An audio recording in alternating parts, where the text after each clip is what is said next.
Last podcast on the left is all about the facts. So when Southern New Hampshire University came on as a sponsor, it was time to do some research. Turns out they offer more than 200 online degree programs, and get this, criminal justice and psychology are some of the most popular. Classes have no set meeting times, and tuition rates are some of the lowest in the U.S. Want to learn even more about SNHU? Visit snhu.edu/last. Insurance isn't one size fits all. That's why drivers have trusted Progressive's Name Your Price tool for years. Just tell Progressive what you want to pay, and they'll show you coverage options that fit your budget. Visit Progressive.com to find a car insurance rate that works for you. Progressive Casualty Insurance Company and Affiliates. Price and coverage match limited by state law. There's no place to escape to. This is the last podcast On the left. From your glade. That's when the cannibalism started. What was that? I'm ready to go as well. We're all ready to go. Ready to go. New show in the new studio. New studio. Ready to do it. Just three buddies starting from nothing.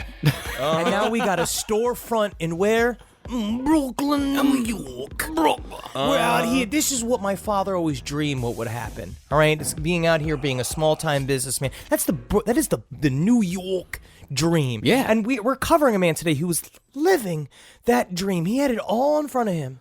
He had a whole empire of shoes in front of him. And what did he choose to do? Show now? What did he choose to do? Snippity snip. Cut the penises off a bunch of little boys and ruin all of it. How disappointed would your father be, Marcus, if he found out you did that instead of throwing away a good business? Extremely. Yeah, I think so. All right, everyone. This is the last podcast on the left. I am Ben Kissel with Marcus Parks. Henry Zabrowski, he traveled all the way from Los Angeles to christen in our new studio. Oh, here we go. Look at me. You see what I'm doing? Uh-huh. Rubbing my fucking asshole on this see new what chairs. you're Are these doing. chairs from a sponsor? Yeah. Which chair? Which sponsor? I can't remember. Oh, They're wow. a great spot. They're a great So sponsor, great. and they're very nice chairs. Oh, I'm getting a tingle rubbing my beehole against it. Speaking of rubbing beeholes, this story is going to be, I'm going to call it a bit of a whopper. It's a whopper. It's a whopper. Yes, we are here at a new studio in Brooklyn, so if it sounds a little bit different, perhaps that's the reason.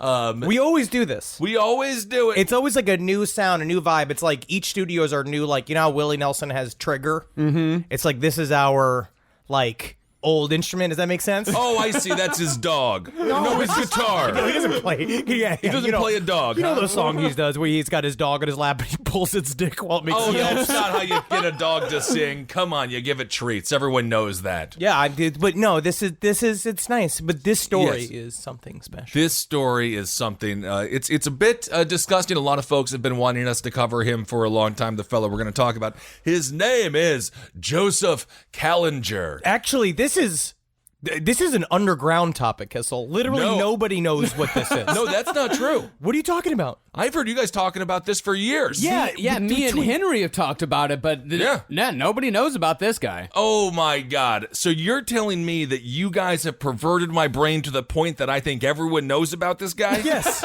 Really? Yeah, it's called being indoctrinated. You've been groomed to be a true crime nerd. I didn't now. even know. I swear to God, if you'd asked me that Joseph Kallinger, I thought everyone was telling us to do this story. Nope.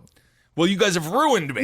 You ruined my entire mind. Well, Joseph Kallinger, a.k.a. the Shoemaker, was a wildly schizophrenic serial killer from Philadelphia who, along with his 12-year-old son, murdered 3 people and kidnapped nearly a dozen others back in the mid-70s. Nothing makes me more relieved that I am not impenetrably insane than a story like this. I know I'm insane. Well, sure, You don't yeah. need to tell me how sane I am. I don't need your compliments. Well, I am the happy two that of you immediately clarified that with yourself. Yes. Because, you are mentally insane. Yeah. But yes, what a relief to not be in the throes of very deep schizophrenia. Right. Now, we're obviously not saying that schizophrenia leads to murder, nor are we saying schizophrenics or people with mental illness are dangerous, because they and we are not. We are not dangerous. I am not a dangerous. dangerous person. You see, No, the more you Marcus. scream that, though, the more dangerous you sound. Mentally ill, yes. Dangerous, absolutely not. Definitely not dangerous. Definitely not. No, I feel completely safe with Marcus Parks surrounded by knives. Now, we don't allow guns around,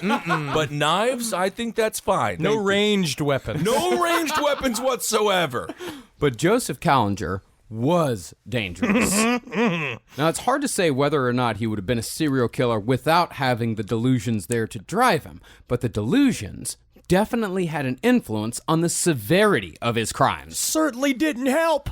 When you got your delusions literally being as Mickey, right, from Rocky? Going like, get in there, Rock, get in there. Right. If you have hallucinations that are doing that but about murder, that's not the coach that you need. That's not. Now, oftentimes with schizophrenia, people will have delusions of grandeur, though, right? Think of themselves as the second coming of Jesus Christ. Possibly. Didn't Who that, knows? wasn't that something with you, Marcus, or another one of, believe it or not, in the stand-up comedy world, we know a few people that might have so-called mental illness. Well, we have one friend in particular. Definitely one that thought he was Jesus for a while. Yes, he did. He went off the rails. And I actually went and I listened to some, like, kind of, it was like, there's one YouTube personality that does a lot of being, like, trying to transcribe the true symptoms of being locked into hallucinations, both visual and audio. And man, it sounds fucking harrowing. It sounds rough. A lot of that shit is that you see photorealistic shit right in front of you telling you to do stuff like set fire to your house, which we're going to go through in this episode. And you kind of like, yeah. Like, in a way, it's almost like, oh, yeah, it's real. Yeah, okay, yeah. Horrifying. Well, Kallinger was given plenty of chances to get treatment before and after his crimes began. But time and again, Kallinger was labeled as just fine and got dumped right back out into the streets. It's because Joseph Kallinger was a proud small business owner, and I really do believe You think so? There's a part of it is that he didn't let anybody know what was going on inside his head. And every single time anybody asked him about how you doing, Joe? How's everything going on? I know you've been accused of a lot of weird shit, but why? It seems to be you seem to be constantly innocent of it. Why is that, Joe? And he's just like, they just want to shut down my business. They don't understand that I'm trying to pull myself up on my bullstrips. Because if you look at Joe Kallinger, he looks like Allen Ginsberg of Allen Ginsberg played for the 49ers. Yeah, he's in much better shape. I mean, really not that unattractive of a character. Not by the 70s But all of his shit was on the inside. Well, that's not necessarily true because, the thing is about it is that his alias, the Shoemaker, actually had very little to do with his crimes. He was called the Shoemaker because Kallinger was an honest-to-God cobbler, one of the best in all of Philadelphia. And the thing is, he had a nickname in shoemaking circles. His nickname? Crazy Joe. I love it. When you're crazy by Shoemaker standards, you gotta be a bit out there. But this is what happened before automation. How many people would he have killed if a robot took his job? The fact that he was busy working a 9-to-5 for the majority of days of his life probably saved hundreds of lives. But on the other hand, the immense amounts of chemicals that he inhaled while working on those shoes may have led to the bigger delusions. So he could literally be a schizophrenic on the stand screaming, "The shoes made me do it," and the judge would have to be like, technically they did. The judge was getting his shoes fixed by him. That literally happened in the episode. The judge was like, oh, well, he's really good at making shoes. It's like, they call me Crazy Joe because I won't stop at anything to make the perfect shoe, but also at the same time, oh, my penis will not grow. Oh my goodness, just make the shoes, Joe. Just make the shoes. But that talent in shoemaking came with a price. Joseph was an uncommonly good cobbler because he was raised for the sole purpose of shoemaking. Sole purpose. Sole purpose. And as we know... It's a shoe pun. Marcus, do you see what you did? Holy shit, I didn't. Wow. Honestly, that's the sign of a true genius. Just accidentally being able to make puns. Stephen Wright is a multimillionaire for doing things like that on purpose. Well, as we know from a certain documentary that was just released, raising a child for a specific profession while giving them only abuse is a pretty good way to fuck up a kid. And that, of course, was the recent documentary about Doug Flutie. Flutie Flakes. Remember that? Oh, I remember Flutie Flakes. Yes. Where you add that single-minded childhood abuse to schizophrenia, and you got something extremely dangerous. Like the album. Dangerous. It's really all coming together. Yes. So many synchronicities. But before we get to the story, let's acknowledge our source today. Our book for this series is The Shoemaker by Flora Schreiber, written with the full and complete cooperation of Joseph Kallinger. It's a co-production. It's a co-production. Yeah, it's me and Flora. But I'll tell you what, Flora wouldn't exist if it wasn't for Joe. Me, small-time business owner. I'm the best at making shoes. I'm also the best at killing the entire world. I guess so. Now, the book is now out of print due to a lawsuit brought by the family of one of Kallinger's victims because Kallinger got a 12.5% cut of the royalties. But it is still well worth picking up one of the old used copies. Now, I would like to see Kallinger on Shark Tank, trying to make a deal with Mr. Wonderful, talking about how he's got a Listen great to me, look at your bald head. I got a full head of raven hair. It's absolutely impressive. It's absolutely wonderful. Let me tickle your delicate feet. If I get the angle perfectly correctly, you'll be the king of the universe. And if not, I gotta fucking cut your penis off. I'm sorry, Mr. Wonderful. 12.5% royalty deal. Walking out of the Shark Tank with a deal. Now, as far as serial killer origin stories go, Joseph Kallinger's ranks among the worst. Just like it seemed as if Richard Ramirez's cousin Miguel was training Ramirez to be a serial killer, it seems as if the Kallingers were trying to create an evil presence in this world. But the Kallingers were not Joseph's birth parents. The sources are conflicting on who exactly his birth parents are, but Schreiber claims that Joseph was the love child of Judith Renner Skirty and a man named Tony Patelli. Hey, they call me Tony Squirts, because all I do is the fun part of making a kid. Oh my goodness, a little Andrew Dice Clay for a dad. It's not, I mean, Andrew Dice Clay as a person is much different than his character. Absolutely not. I'm exactly the same. My family is afraid of me. The Dice Man. I saw him outside of a Dunkin' Donuts once. Nice guy. No matter what the story is, though, Kallinger was given up for adoption soon after his birth in 1936 and spent the first 2 years of his life at St. Vincent's in Philadelphia. Now, eventually, Joe was chosen for adoption by two hard-bitten Austro-Hungarian immigrants named Stephen and Anna Kallinger. The two of them had immigrated to America separately, but found each other in Philadelphia and were married for 12 years before they decided to adopt a child just after they both turned 40 years old. See, that shows you that life is not over at 40. You can have your kids. You can adopt a kid. You can have your shoemaking business still going. I mean, what a wonderful, incredible, hopeful story this is. And of course, they met on the really exciting dating app just for Austrians. Oh, the Strudel date. Yeah, Strudel date. I think it was also Cold Beef was another one that you could go to, and that's where they found each other. Well, little Joseph Kallinger was not adopted out of any altruistic urge. Oh. Nor was he taken out of any desire on the Kallingers' part to form a loving family unit. Oh. For the Kallingers, adoption was a practical decision, a necessary evil because Stephen was as sterile as a mule. And that is how I like it. Honestly, there's somewhere a mule is like, I'm actually quite full of it. Sperm should be a corpse. Wow. See, Stephen Kallinger had already been running a fairly successful shoemaking business in the Kensington section of Philadelphia, but without a child, he had no heir. Nor did he have the free labor that having a child provides. Yeah. Now I guess this is what's called old country thinking. That I'm not particularly sure, but I feel like even on some levels, like, yes, children were essentially sharded out into this world in order to help the farm or the borscht factory or the rock quarry. I don't know. A borscht factory? I don't know what kind they of place do. is that? This is the old country. Now they have borscht, like, Easy Pass. I don't know what that is. Well, yes, but this really isn't that uncommon. Children worked back in the day. Yeah, but this was a little bit uncommon because you'd like to think they'd pepper in a little bit, like give you like a I love you or give you like a little of a hug or do anything. They legitimately viewed this kid as workforce, and that is it. Yeah, from the moment Joseph was brought home, he began a lonely, solitary existence. He was never allowed to play with other children, and the only physical contact he received was from the back of his adopted parents' hands. And the Kallingers were up front with Joseph from the moment he was able to understand why he was there. You're here to make shoes. That is why you're here. This really is a horror movie beginning here. In fact, when a neighbor asked Anna why Joseph was never allowed to play with the other kids, she said, quote, "He is not here to play. He is here to work.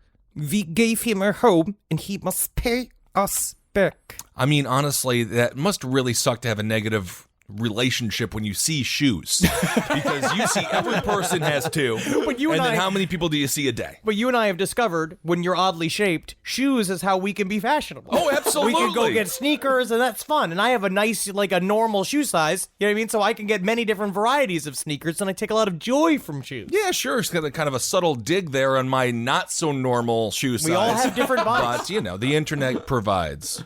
And any time Kallinger disappointed his adopted parents in any way, they had a stock threat to hurl right back.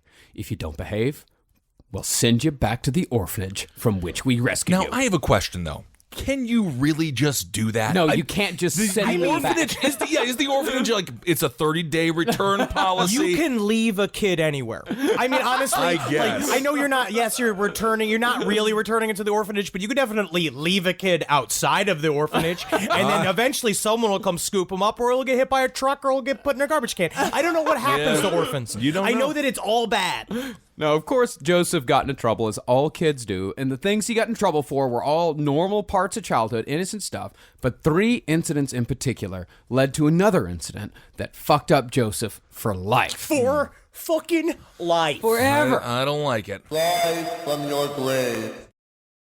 This podcast is brought to you by Squarespace. Squarespace is an all-in-one website platform that helps you stand out online. Yes, that's right. You don't have to smash your face with a hammer. You can just start a business. It's got everything you need on Squarespace, from securing your domain to building a professional site and showcasing your work all in one place. Let's say you want to show everybody how you can carve your ribs out of your lower abdomen so that you look more like a Ken doll. That's amazing. You can bring your vision to life with AI-powered design or curated templates, plus flexible editing tools that helps you create something that truly reflects your style, especially if you are somebody that is trying to corrupt the young men of America. That's what Squarespace is really going to help you. Squarespace makes it easy. It makes it easy for you to put all that together, and you just go to Squarespace and do it all.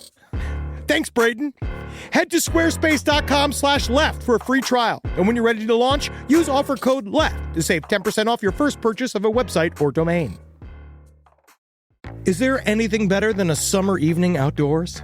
Enjoy your space to the fullest with new greenery from Fast Growing Trees.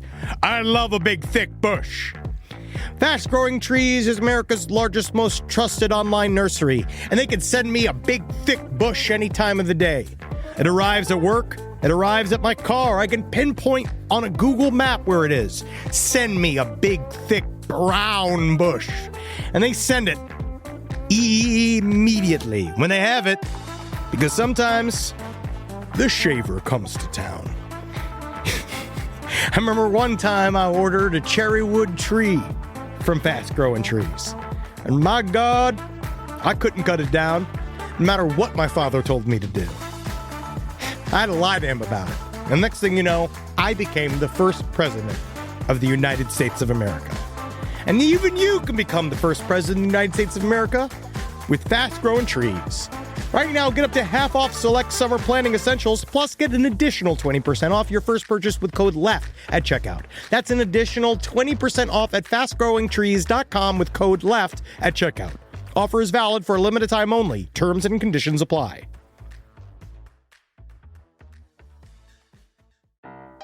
Hey there, everybody. Is your cell phone bill too much money? Are you getting that bill and you're like, hey, what is this? I can't believe for what? For 5G? Are you crazy right now?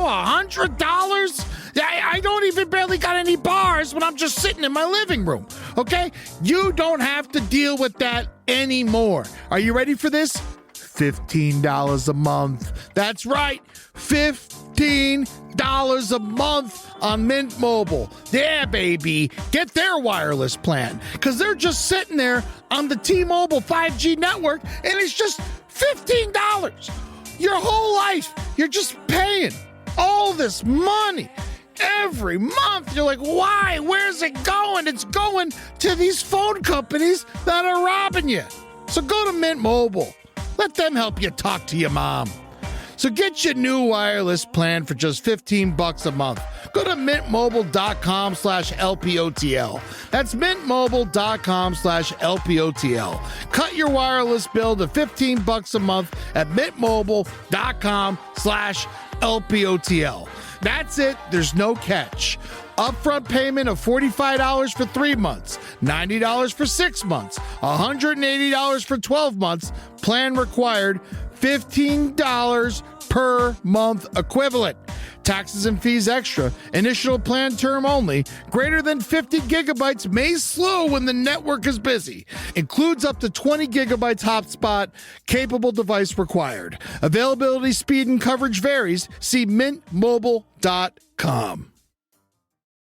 Rise from your grave. Now, it probably doesn't come as a surprise that the Kallingers were staunch Puritans in addition to being tyrannical monsters.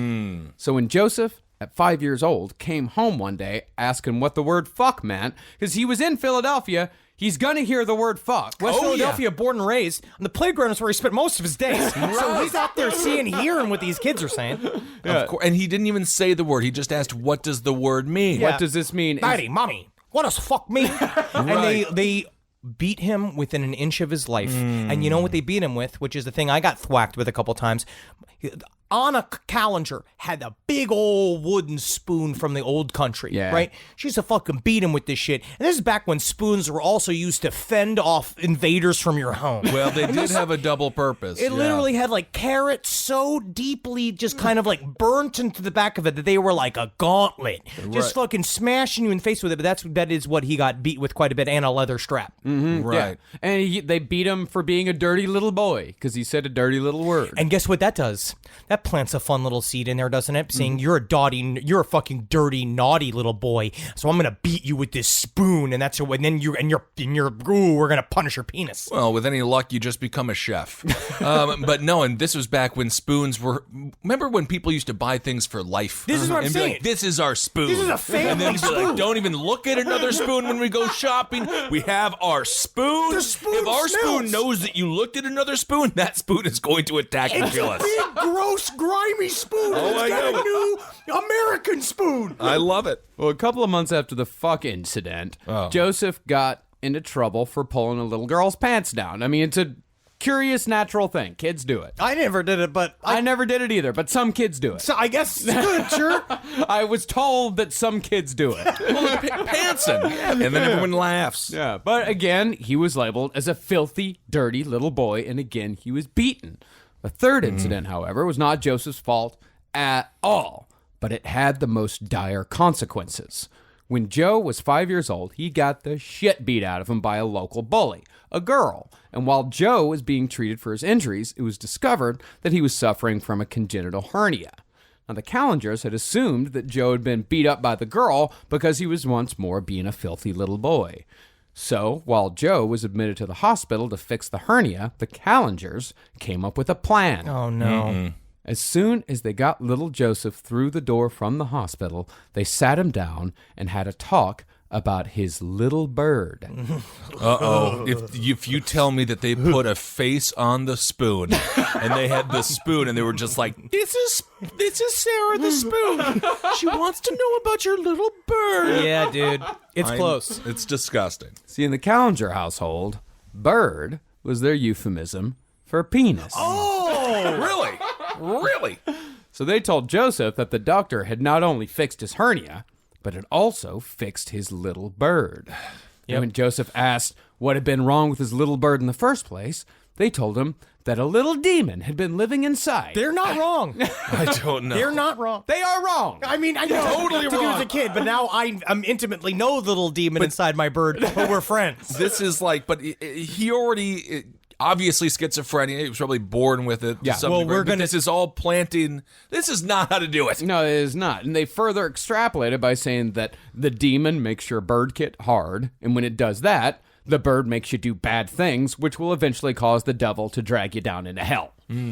So they told this 5-year-old boy that Dr. Dally, who'd done his hernia operation, fixed it where his bird will never get hard. Yes. When Joseph asked exactly what the doctor did to his bird, his mother said, by Joseph's recollection, quote, It is a secret. But you won't have no demons in your bird because your bird will always be small, small, small, small, small. Well, very theatrical for an Austrian mom. But honestly, they're messing with this kid in every possible way. But this thing, because really it's not even purposeful to him. It's trying to make him this obedient robot they viewed him as something that would never grow, almost. Being like, you are our property. You will take over the business when your father dies, and that's how this is going to go. You're going to be good at this. We don't even really care if you get married. We don't care whatever happens to you outside of this home, because as far as we're concerned, you won't leave. Right. And this little bird being small, the little emphasis on the little, is what's going to drive Joe Kallinger for the rest of his life. Yeah. Maybe you'll put some spaghetti strands on the spoon, marry the spoon. Yeah, I mean, it was the Kallinger's opinion that their adopted son was going to grow up to be a sexual deviant. And if he was a sexual deviant, there's no way he's going to be able to run the store properly. Yeah. That's the biggest problem. That's the biggest problem. I see. They don't understand sexual deviants run the most major businesses in the entire world. So they seriously thought that if they fucked him up in just the right way when he was young, they could put a stop to all that. But just as it was with Ed Gein and his mother Augusta, all they did was make it 1,000 times worse. See, right after the conversation about the bird, immediately after, is when Joseph remembered having his first vision. Think about how scary this is. You just had this weird-ass conversation with your parents where they're like, we had to pay a special doctor to do a special operation on your little bird so that it could never be grown up ever again. And you're sitting there being like, even as a little boy, you understand the importance of your penis. It's you've been feeling it. Yeah, it's going like, Hey, buddy, hey, let's get going. Come on. Let's grow up, right? Let's grow up. but then all of a sudden you look into the mirror. That's how my relationship is with my penis. Is it like Chucky? And we go out there and make some money, and we really go out there and give it to him. Give it all you got. But you look in the mirror, and all of a sudden, your first photorealistic hallucination just projects itself in front of you. Mm-hmm. After the talk, Joseph walked upstairs and looked into the mirror. There, he saw his father's curved lip shoe knife floating behind him. And slowly, the knife floated in front of Joseph's crotch and vanished. Whoa.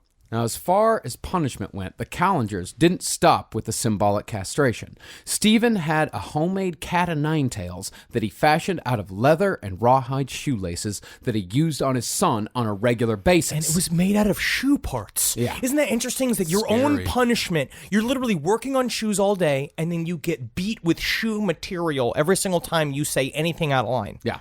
And Anna got in on it too. Once in the presence of a customer and friend who later told this story to Flora Schreiber, Anna hit Joseph in the head with the hammer 4 times for asking if he could go to the zoo on a school trip. Yeah, because she was like, what are you doing going to your pleasure monkey game since the middle of your workday? You should be writing and scribbling. You shouldn't be seeing the bats. You shouldn't be seeing the turtles. And then she starts beating him with a fucking hammer and then locks him in his room. And another time, both Anna and Stephen together held Joseph's hands over a stove after he stole a roll of quarters so he could pay other kids to go to the movies with him because he was just that lonely. He was a fucking ghost kid. Yeah. And if you see pictures of him at that time too, big, wet eyes with dark circles around them, like dark hair, stooped. He was tall for his age. Look at Kissel. Look what it did to his personality. It turns you into I don't even know. I can't make a shoe. I don't know how to make you have no shoes. skills either. At least they gave him a skill. I mean, I can do. You remember that? Remember Krusty's? You know Krusty's? I have no idea what you're talking It's a hell of a pizza. It's a pizza that actually comes in like what do you call it? You would literally systematically eliminate it if this turned into a dictatorship. If America turned into a dictatorship, you would be one of those who would be like, he's chaff. We can get rid of him. It's a powder, and then you get it wet. And then it Evaporated becomes pizza milk? dough. You talking about dough? Krusty's dough. You're just talking about the concept of dough? I'm just saying I can make that. Well, it wasn't just inside the house that Joseph was abused. When he was 8 years old, 3 older boys orally raped him at knife point in an empty metal tank that Joseph had been using for personal sanctuary. Well, because this is a common now thread, is that he likes hiding in holes. And this was the place he used to go for sanctuary, and then now it's been turned for him by all these fucked up little boys. So predictably, when Joseph began to develop sexually at the age of 12, he did so violently. When he began to feel sexual urges, he found he couldn't help but pair those urges with fantasies of cutting open a woman's stomach or cutting off her breasts. And when those started making him hard, right, a part of it is that he realized, oh, this is because the doctor said always, you'll never get hard. That's what the surgery was supposed to do. So this thing was helping him defy the orders of his parents. I don't think the doctor knew what his parents were telling him. No, not at all. But it also added like an extra layer because they told him a demon lived in your bird. We got an operation to get the demon out. And so when he started getting hard, when he said it's turned like 12 or so, he's like, oh, that's the demon. Yeah. They didn't get the demon out. So he had this implanted in his head that a demon was living in his penis. And then the schizophrenia kicked in. Yeah. And all of this was also tied to the fact that Joseph never felt as powerful as he did when he was holding a knife. Even when Joe discovered pornography, he found he couldn't orgasm unless he had first stabbed the picture. Ding, ding, ding, ding, ding. It's a bit of a, I would say, red flag. Yeah. That's what the sentence is, red flag. He also cut a hole in his wall using the same knife, which he can only hold in his left hand because that was his power hand. And he cut a hole in the wall because that's where he would sort of place his penis inside of in order to kind of demonstrate the action of having sex. And then his father would discover it and come and fucking plaster it over it and beat him with the fucking cat of nine tails. Yeah, and then he'd cut the hole out again. And then the father would come and plaster it up, and he'd cut the hole out. It was this weird, like, back and forth thing. Interesting. They did a similar thing in the movie Porky's. Yeah, my father's favorite film. Yeah, I know. And then they were also they were beaten, but by the female gym coach. Mm-hmm. Yep.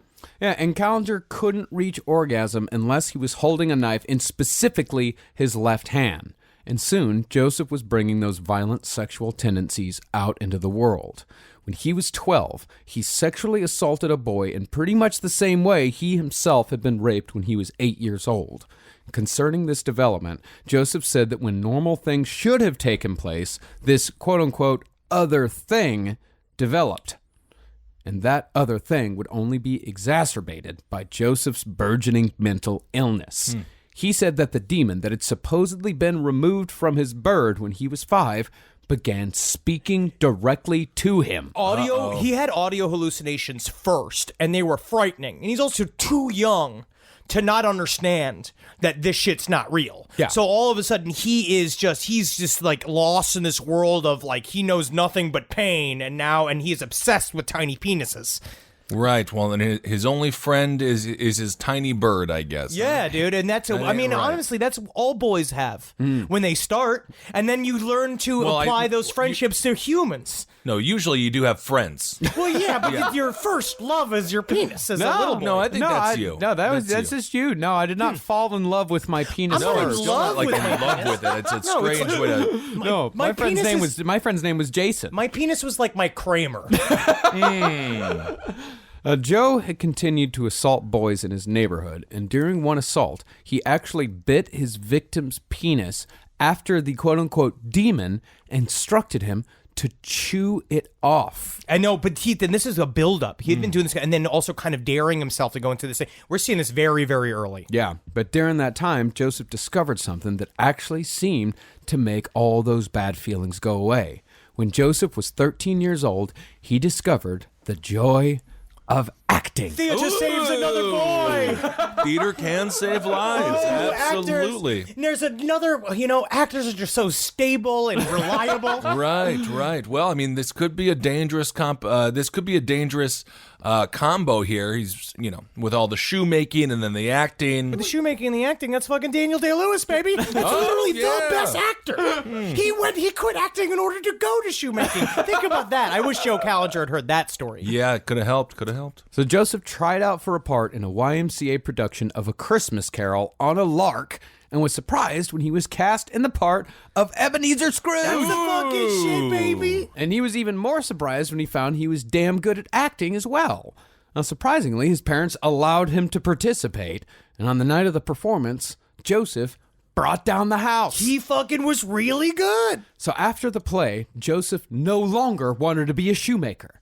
He wanted to be an actor. I got the chops. I got the look. I got the move. I got my little penis just telling me all sorts of fun things about how to memorize lines. I got this. Yeah, you never know. But when he told his parents about his revelation the next day, because they sure as hell didn't go see him that night. Oh, they should have gone. They did not. No. All they did was mock him. They demanded that he act for them right then and there in the kitchen. So Joseph tried out a soliloquy from Hamlet. To be. Oh, not to be mommy and daddy. Can you see? Can you see me before? I got tights on. Pretty good. Pretty good. And as he attempted it, his adopted parents sat there and heckled him, flicking water at his face the entire time. One star, yes. Honestly, that is how you train a kid to get ready for the life of being an actor, which is almost more difficult than acting. Yeah. The life is the hard part with all the hecklers in the crowd and in life in general. And when Joseph, of course, didn't do very well, they forbade him from ever acting again because he had been adopted for one purpose. Shoes. It's still shoes. Shows, bitch. That always brings me back to that old YouTube shows. But since Joseph hadn't been socialized in any way whatsoever, he pretty much resigned himself to a solitary life at like 15. Yeah, he's like, this is it. This is what I do. Yeah, he's like, this is what I do. This is my life. I get to go to the movies on Saturday morning, and that's it. That was all he had. They let him go to the movies on Saturday morning. So he just became a grizzled shoemaker at the age of 15, bending over, covered in dirt all day. They were hoping he was. But guess what, man? The heart wants what the heart wants. Yep, and one of those Saturday mornings when Joseph was at the movies, he met a girl named Hilda Bishop, and a romance somehow blossomed. Well, she was also really fucking weird. Yeah. When they met each other, he was essentially, it's the love story from Addams Family Values. Oh, yeah, that really was nice, though. That was nice. He is the, what's-his-name's character, the Krumholtz character, who is just this, like, my parents don't really let me out, and I can't do very much from my spare time. And Hilda was like, yeah, my mom calls me a whore. You know what I mean? Like, they were, and she was this weird, lanky chick with, like, brown teeth. But they, you know, hey, 2 steps forward, 2 steps back, we come together because what? Opposites attract, although you did say that both of them were the exact same. Oh, yes, that's to right. be fair. Yes. At first, it seemed like life was going to turn around for Joseph. He'd come into his own at the shoe store, and he'd got a work permit, which forced his parents to pay him. Hey, all right. Of course, now they charge him rent for, room and board, but still, small victories. Small victory, and, if everything else wasn't so unbelievably messed up in this boy's life, that teaches some responsibility. Plus, things were going pretty damn good with Hilda. But around this time, Joseph's mind began to deteriorate. Uh-oh. Out of nowhere, Joseph's body would begin twisting and turning like a snake, completely out of his control. Rise from your grave. Call me a squirrel, 'cause I'm covered in acorns. That's right. So many people are focused on where their money is today. And Acorns is the financial wellness app that cares about where your money is going tomorrow. Let Acorns work for you. You put acorns in the ground and you're gonna get trees tomorrow. That's right, investments. And with the Acorns potential screen, you could find out what your money is capable of. I always do that. I'm like, I want to invest in something that I like. Let's say cheeseburgers. Okay? That's kind of hard to do. Acorns will help you find a cheeseburger that is right for you. So sign up now, and Acorns will boost your new account with a $5 bonus investment. Wow! Join the over 14 million all-time customers who have already saved and invested over $27 billion with Acorns. Head to acorns.com/left left or download the Acorns app to get started. Paid non-client endorsement. Compensation provides incentive to positively promote Acorns. Tier 2 compensation provided. Potential subject to various factors such as customers' accounts, age, and investment settings. Does not include Acorns fees. Results do not predict or represent the performance of any Acorns portfolio. Investment results will vary. Investing involves risk. Acorns Advisors, LLC, an SEC registered investment advisor. View important disclosures at acorns.com/left. Summer schedules can get busy fast with camps, vacations, sports, family time. And, every single time Carmi eats a block of dark chocolate, we got to take her to the emergency room. You know how much time that takes. All right, IXL makes it easy to keep learning part of the routine in just a few minutes a day. IXL is an award-winning online learning platform that helps kids truly understand what they're learning, whether they're building math confidence, strengthening reading and writing skills, or reviewing science concepts.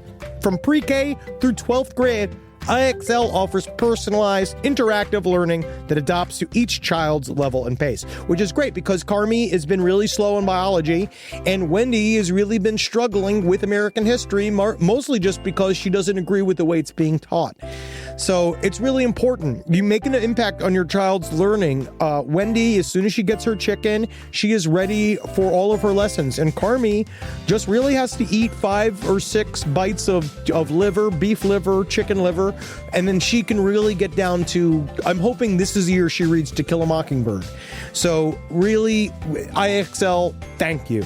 Make an impact on your child's learning. Get IXL now. And Last Podcast on the Left listeners can get an exclusive 20% off at IXL membership when they sign up today at IXL.com/left. Visit IXL.com/left to get the most effective learning program out there at the best price.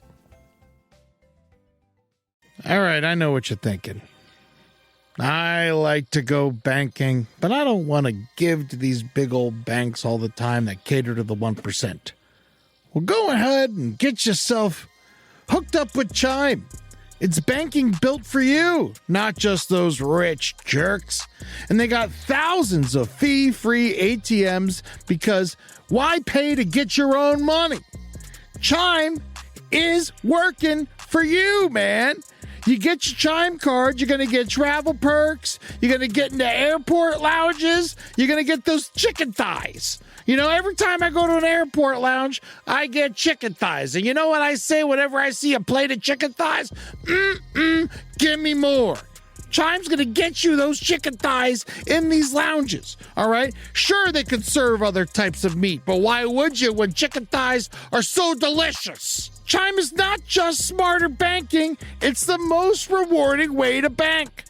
Join the millions who are already banking fee-free today.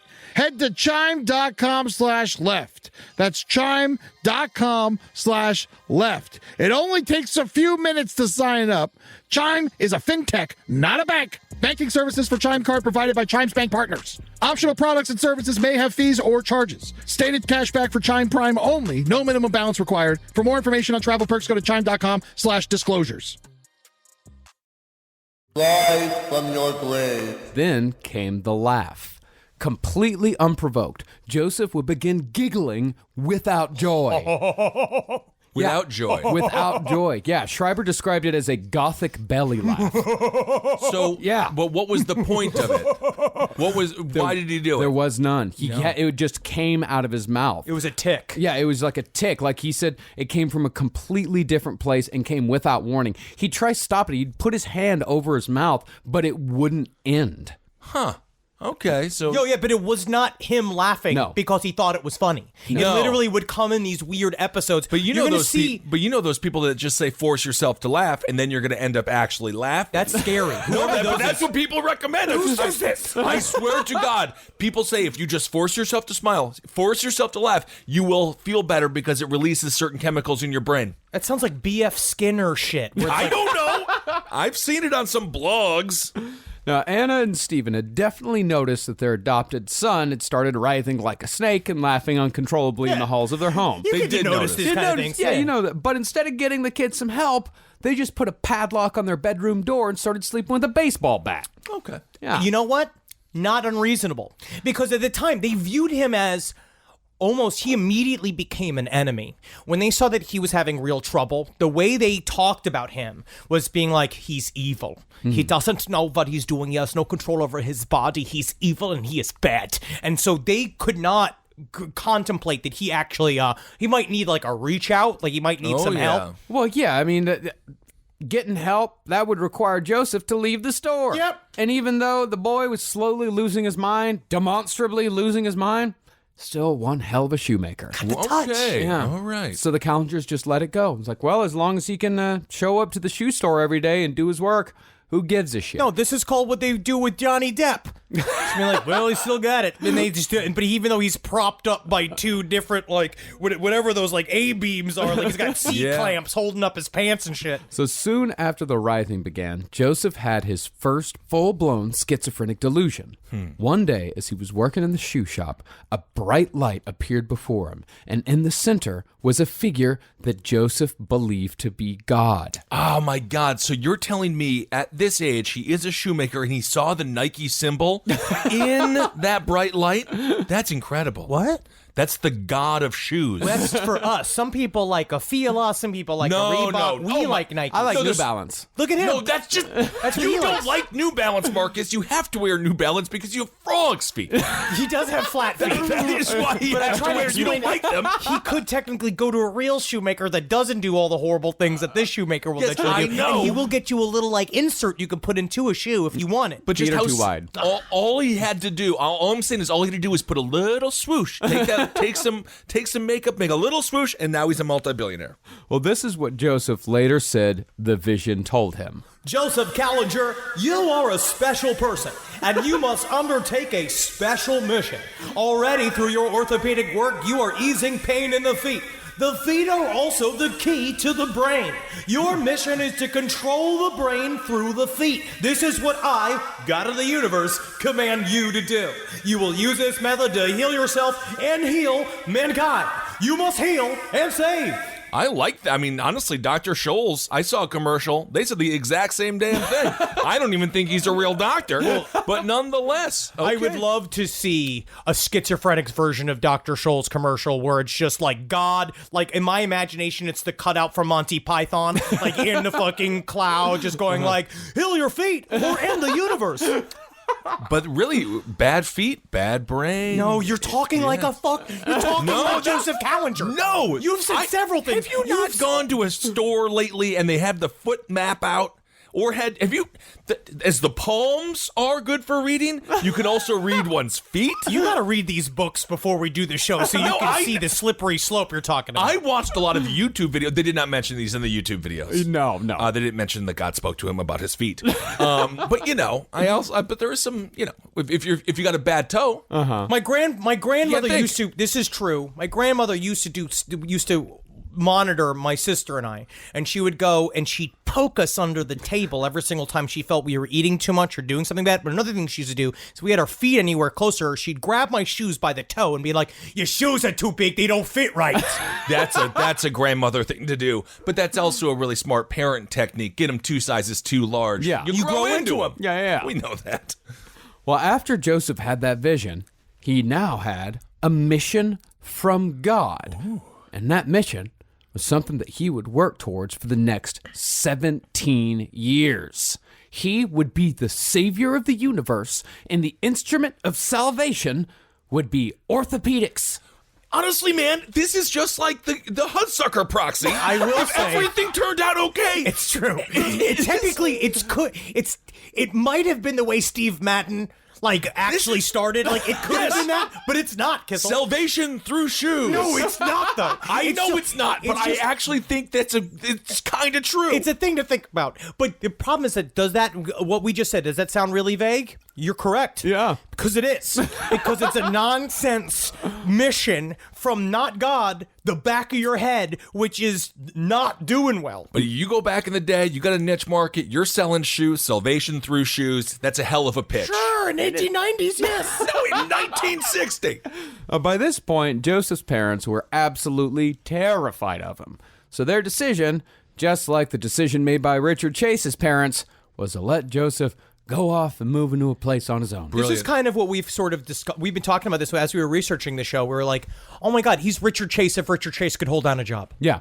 He's Richard Chase with the work ethic. So do you think that his Austrian parents just did not understand whatsoever how they messed this kid up and just thought to themselves, like, or talked about how they just did too good of a job of making him amazing at making shoes, of creating just the greatest shoemaker ever? They were quite proud of that, and they never thought that they did anything wrong. They're Austrian, I mean. Well, they were fine with Joseph Kallinger's work, but to them, that was to be expected.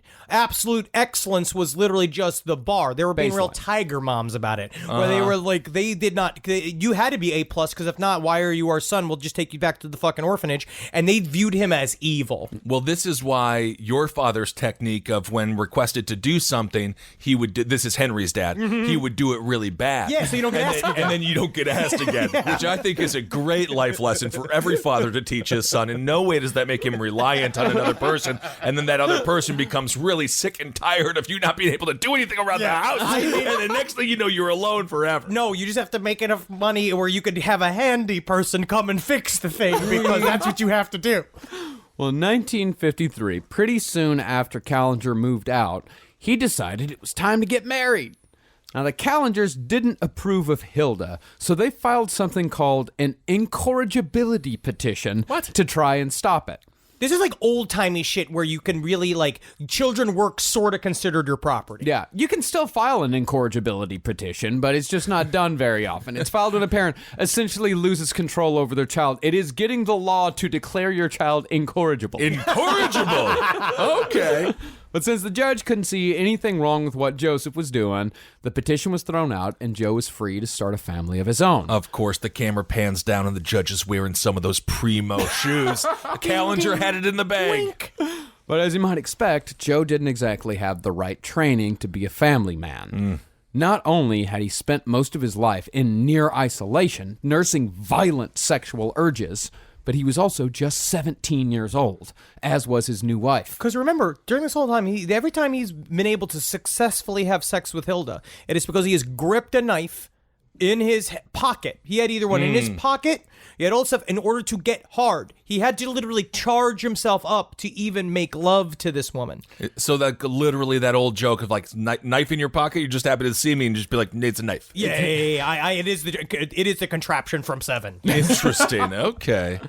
Now, this started off as the best thing that ever happened to Joseph. They bought a house, and Joseph went to work for another shoemaker after promising to one day return to run the family business. And the father was all for it. He's like, go out, get some experience. Just promise to never open a shoemaking business in my neighborhood. Okay. Then, in 1955, Joseph and Hilda had a daughter and inexplicably named her Anna after Joseph's horrible mother. But that was when things took a downward turn. Joseph's household fell apart almost immediately. Him and his wife started constantly fighting. Hilda was constantly putting down Joe's penis size because it turned out to be very small. It was small. It was small. But it wasn't very small. Like it wasn't like medically small. It was a micro penis, but it was, on the shorter side. It was enough to bring it up. Yeah. This is why he should have befriended like Bobby Dildo, who made dildos. And then you can exchange shoes for dildo. I mean, there's a lot of different ways that you can have pleasure with a partner. The you ever thought maybe for a second your pussy's too big? You ever thought maybe your pussy's too big? Well, he probably did do that. And that's not appropriate. Yeah, and they had another kid, which they again inexplicably named Stephen after Joseph's father. But that only made things worse. Yeah, it's just his children. Everything's a trigger. Every time he has to call his kids, he's triggered about his past. Yeah, and it's also, but it's almost in a weird way of still searching for acceptance and love, even though you've been abused entirely. You're still like kind of giving this thing that you know that they'd want to try to see if maybe we can normalize this shit. Right, of course. Yep. And Hilda had no maternal instincts whatsoever. She usually left the kids hungry, stewing in their own filth, just leaving them in dirty diapers all day long. And there's no mention of it in the book, The Shoemaker, but other sources say that Joseph was physically and mentally abusive during the marriage. And that's almost certainly true, that he was also abusive right back to Hilda. And that may be why Hilda left Joseph in 1956 for a man named Hans Ibler. And when he found her, when they were cheating, she just left. She was so scared or unhappy to be with Joe Kallinger that she just lived in another dude's car. They had parked the car outside of a graveyard, and she was just living in it. Yeah, I gotta do what I want. I do what I want. Look at this hatchback. This is my fucking fun-ass hatchback. You get away from it. That's my home. Well, after that, the two of them filed for divorce, and Joseph moved back in with his parents. Uh-oh. Eventually, he got custody of the kids and took them by train to see their mother and Hans on the weekends. But on one of those train rides, Joseph met the woman who would be his wife until the day he went to prison decades later, Betty Baumgard. She was a lonely soul. Yes. Meeting another lonely soul. He came and I guess he dazzled her by saying, like, I take a look at your feet. Maybe something I can do with it, huh? Because I feel like your toes are, they're in line with the devil. And she's like, you're funny. Right. Yeah, well, he's got the kids. He's got a job. Yeah. He got custody of the kids. Well, no, which is not common for the man to be able to do that. But at the time, it is a massive shame for a woman. They're like, oh, you're gonna marry this guy with some ready-made family. Yeah. Where they said it's like a shame for a woman to marry a man with kids already, because then it's like, oh, you're not gonna make kids of your own. I kind of like it better that way, All out of the way? Yeah, just have ready-made family. It's perfect. It's like Krusty's pizza dough. Don't bring up Krusty's again. It starts with a K. Krusty's. As far as Betty knew, Joseph was a perfectly normal guy who was just going through a hard time. There were things that Betty didn't know about Joseph, even in their most intimate moments. See, Joseph had never gotten over the link in his brain between sex and knives. So he hid a small penknife in a bookcase built into the head of his and Betty's bed. And when they had sex, every single time, Joseph would reach up into the bookcase and hold the knife in his left hand. Just to juice it up. Like it's spinach, like he's Popeye. This is like when Costanza was trying to eat a sandwich in bed. In Seinfeld, trying to combine his two loves. Mm-hmm. I wonder if he could have just been upfront with that. Because, people have weird fetishes all the time. I think it's hard. You're saying 2019. In 1956, they didn't know the word fetish. Yeah. It's also hard to bring in knife play in the very beginning of a fucking relationship. I feel like you need to build. I don't know. No, I know. But maybe just Yeah. How do you bring up knife play? I don't know why you're asking me. I don't know who does knife play. I'm sure that there are couples that have that kind of wild stuff going on. You're the kinkiest person I know from the back in the day. True. So I wondered if you ever, but you don't stab people, No, right? No, I never stabbed anyone. I'm just asking. Just asking questions. Yeah, I know.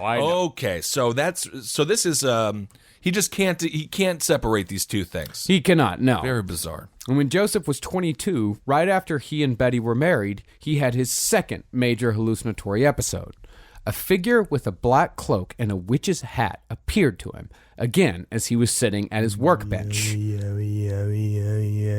It's so scary. Yeah. This thing is fucking kind of unfolding itself in front of him. You're just it's like you stop and you stare. It's like one of those like weird scenes from like Mandy or something when fucking sludge music comes in. Yeah. The figure pointed to the space next to him and told Joseph to watch carefully. So as clear as a movie screen, Joe saw a vision of himself as a child with his two adopted parents. They were raking leaves, and once they were raked into a nice pile, Stephen set the leaves on fire. The flames grew and spread, and the more Joseph watched, the more excited he got. Then, when the vision was over and done with, the figure in black gave Joseph a command. Go home at lunchtime and burn down your house. All right, so this is the last thing he needs now is to just, let's bring fire into the mix. Well, you already love knives. It was one of his favorite memories as a boy, watching the flames grow. Kissel, don't take this from him. Mm-hmm. But the smell of burning leaves is not good. It smells very bad. So when noon came that day, Joseph followed the instructions and went home. Once again, the figure in black appeared, and flames shot from his mouth. Jeez. So Joseph went to a shed connected to the house, lit a match, and threw it in a can of paint thinner. And the whole time, Joseph was just as hard as the Dickens. And that's the thing. Oh my goodness. It's that the turkey timer goes off every single time he thinks he's making a right decision. Yeah. So every single time he feels like he's like, okay, I'm on the right track. This is fine. Because it goes, and it's like as it pushes, it's like its full strength meter. It's like I was playing Street Fighter V with Holden, and you see that little bar fill up, and then you can do a special like move. That was his penis. Yeah. Yes, interesting. And in fact, Joseph was so excited by the idea of arson that when he retold the story to Flora Schreiber, talking about the ecstasy and the power of burning everything he owned, Joseph came in his pants right then and there. And she put that in the book, huh? Yeah. If I was the author, I would have left that part out. It's out of literally him. respect. Like the flames, they got bigger and bigger, and whoa, the flames, oh, tickling, looks like a bunch of feathers tickling the bottom of my feet, oh, and he is fucking, you're in a jail cell, and you literally have your floor just like calmly staring, making notes, while the guards are all just trying to look forward as he's going, oh, it's gonna go. Uh-oh. So after the house was gutted, Joseph and Betty moved into a house on East Fletcher Street in Kensington, and life continued along nicely with Joseph. Joseph, he started winning awards for his shoemaking skills. He's getting some medals. All right. Soon after that, he and Betty had their first of 5 children, a little girl named Mary Jo. But 4 months later, Joseph had an episode. He blacked out and ended up in Hazleton, Pennsylvania, 70 miles northwest of Philly, without any idea how he'd gotten there. Honestly, who among us has not blacked out and ended up in Hazleton, Pennsylvania? That has happened to everyone in the world. I do remember when you ended up in the wrong hotel in was it Oklahoma? Oh, Indianapolis. Yeah, Indianapolis. Yeah, that does happen. But he was isn't it called dissociative fugue, or is that old school shit? The thing is about the author Flora Schreiber, she also was the author of Sybil. Yeah. And a lot of the claims that she made in Sybil concerning multiple personality disorder were, I mean, not necessarily debunked. It's just kind of been shifted to the left a little bit. Okay. Like it's not like it's dissociative episodes and things like that. And dissociative disorder as it is not schizophrenic. Like it's not schizophrenia. Like multiple personality disorder is not schizophrenia. They're two extremely different things. I mean, I know complex I know it's complex, and it's just one of. But amnesia is a weird symptom, right? Can that happen? Amnesia can be a part of schizophrenia. Okay. So Joe was found and was hospitalized for 9 days. He was eventually released, but since he got no help whatsoever from the state, he figured it was up to him to, quote-unquote, correct himself through orthopedic experiments. It's the hair of the tiger, it's the pearl of the fight. Come on, feet. We're doing this from the heels up. He really thought, I'm going to go to my thing, and I'm going to make the perfect pair of shoes. And when I get these perfect pair of shoes on my feet, not only is my family going to love me, my parents are coming back, I'm going to be completely adjusted. We're hitting the top. We're going to be the new Dr. Scholl's. Fuck Dr. Scholl's. Well, I mean, I don't know. It sounds like in some other world he could have been the My Pillow guy. Who, He's doing great. I don't know if you know what the My Pillow guy does though. Now he says doctors recommend a good night's sleep is the best thing for your health. And what's the best thing for your good night's sleep? My Pillow. So theoretically, he's trying to say that My Pillow is the best thing for your health. If you are sick, just My Pillow is not going to save you. Wasn't he addicted to crack cocaine? He was for a little while. Yeah. Well, Joseph was fully and totally convinced that all of his problems and the problems of the entire world could be corrected by placing a wedge in the heel of a shoe that would adjust the slant of his foot to harmonize with the function of the brain. Again? Great sales pitch. And I'm walking into the store without a cool pair of shoes. I'm walking into the store just half-brained, and then I talk to this guy. I'm walking out full-brained because he gave me the right pair of shoes. Oh, you're my biggest customer, so I'm so happy to see how many gallons of shoes I can make to fit your huge, humongous, beautiful feet. Yep. Look at this. Now tell me, my fellow schizophrenic customer, do you want to also wear a pot on your head, or do you want to maybe introduce me to your friend Thor that's standing next to you, or... I'll do the pot on my head. Okay, let's do this. Yeah, thank you. Rise from your grave. Rise from your grave. But Joseph's obsessions went beyond just feet. He became obsessed with bowling and installed a 12-foot-long, 4-foot-wide bowling alley in the room where he and his wife slept. He's becoming more and more like Michael Jackson. each movement. It's like all night him bowling in the room, being like, my toe went over the line. No, my toe went over the line. It really is remarkable. If you tell me next that he starts a group called No Ma'am, he is becoming Al Bundy as well. Bowling, shoes, hatred, it seems, of women in general. It's all coming together. And he also started filling the house with junk. See, Joe always had a thing for discarded objects, so he filled his family's home with various pieces of machinery and electronics that he found in the garbage. He thought he was adding more projects. Yeah. He thought he would bring like these huge, gigantic, like 10-foot long pieces of machinery and just plop it down in the living room and say, deal with it. Meanwhile, Betty is like, he's so funny. I don't know what this woman's shit is. His family continued growing as well. A few years after Mary Jo was born, along came Joey, Michael, and Jimmy. But at the same time, the hallucinations continued, specifically hallucinations about fire.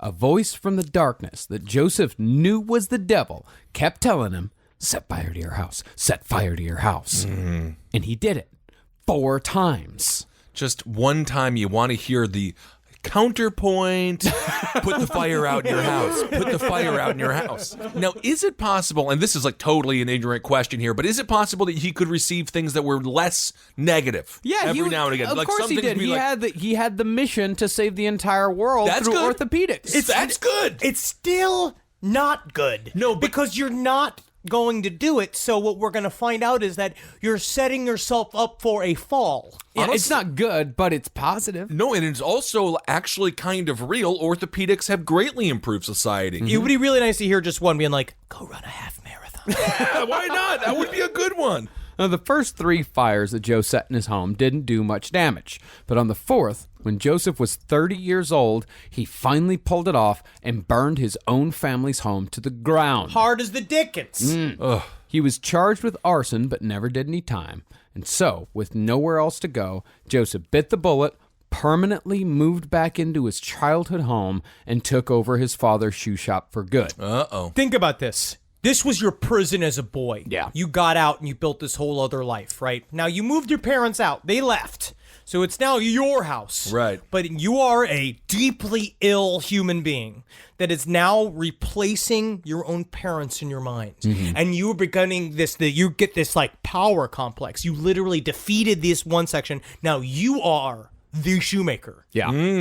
Yeah, I mean, it only made the trauma worse. Because, I mean, Joe was, let's say unstable up to that point. It sounds like it, yeah. Well, he continued his experiments to try to help. But each experimental heal that he tried needed a test walk. So Joe would go on long walks in the middle of the night, but Joseph got lonely. So he'd shake his kids awake and force them to go on walks with him. And to make it interesting, he turned the walks into garbage hunts. Garbage hunts! And this is where Marcus was first being like, actually, this kind of sounds like fun. Yeah, you get to be woken up in the middle of the night by him going, wake up, it's time to test my feet. It's time to test the feet. And then they go out there back and forth walking and him going like, I'm not well yet. I'm not well. Yes, garbage hunt. This sounds kind of like an episode of Bob's Burgers. I could see the whole family loving to go on a garbage hunt. And whenever anything interesting was found, it was brought back to the house on a little red wagon and got added to the pile. Now, Betty never went on these walks, but she had a different part to play. Her job was to bring Joe tea while he was working on his experiments.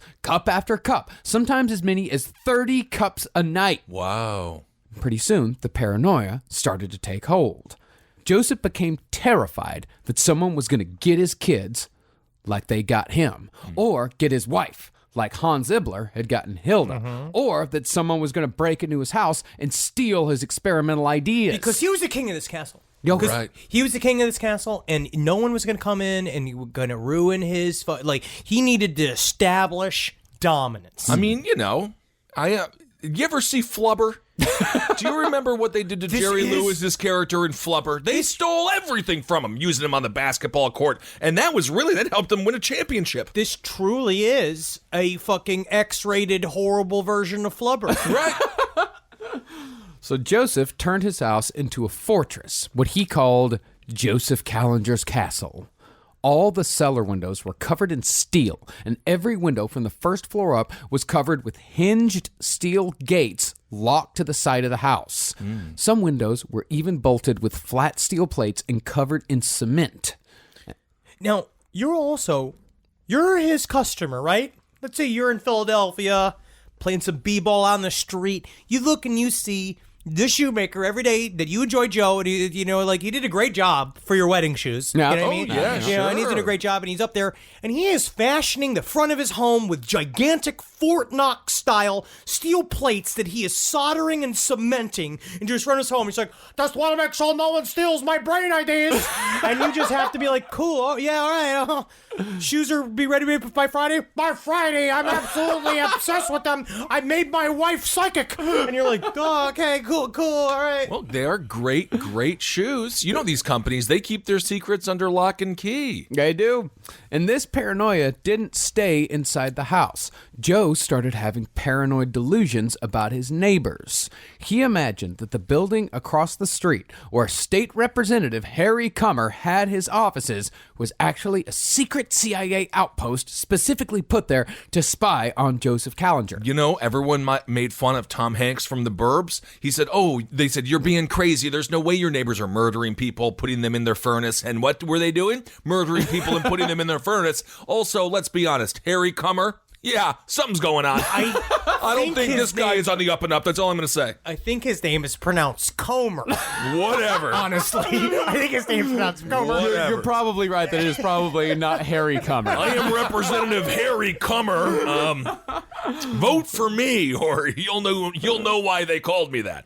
Now, Harry Comer had actually known Joseph since he was a baby. And when Joseph had gone to trial for arson, Comer was a character witness. Being like having to go into court and being like, Joe's a good guy. I'm not sure why he burnt down his own house, because they were like, there was no insurance for him to get. He got insurance from another building of his that he burnt down. He burnt down a shed that he owned. But they were like, so there's no really any reason. And he's just like, I've got to do it to have sex. And just like, he's just stressed out. Yeah, interesting. But nevertheless, Joseph started smashing Comer's office windows in the middle of the night with ball bearings. This is what happens when you... This is what happens when you fuck a stranger in the ass, Harry. This is what happens. I actually like the TV version This is better. what happens when you meet a stranger in the house.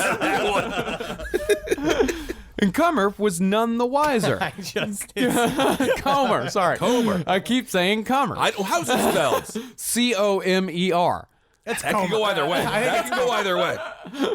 Well, Comer was none the wiser, because Joseph even helped him board up the broken windows. I can't believe people would just do this to random windows. It's like someone was trying to infiltrate a CIA operative kind of location that's happening across the street from the best shoemaker in the universe. Interesting. I mean, it would have been a dead giveaway if he threw shoes through the window. I guess, he knew what he was doing. Yeah, he knew to cover up his tracks. Keeping it quiet. Yeah, literally. Yeah, he's not a Mega Man villain with shoes. Right. Every time that Joseph would help Comer replace the glass, the next night, be out there with ball bearings again, breaking the next one. He did it again and again and again until finally Comer replaced the glass with pretty much bulletproof shit. So if you're Comer, aren't you just like, my neighbor, he loves it when he has to come and help me fix my windows. Like, he laughs and says, this won't be the last time. It's just fun to spend an afternoon with you.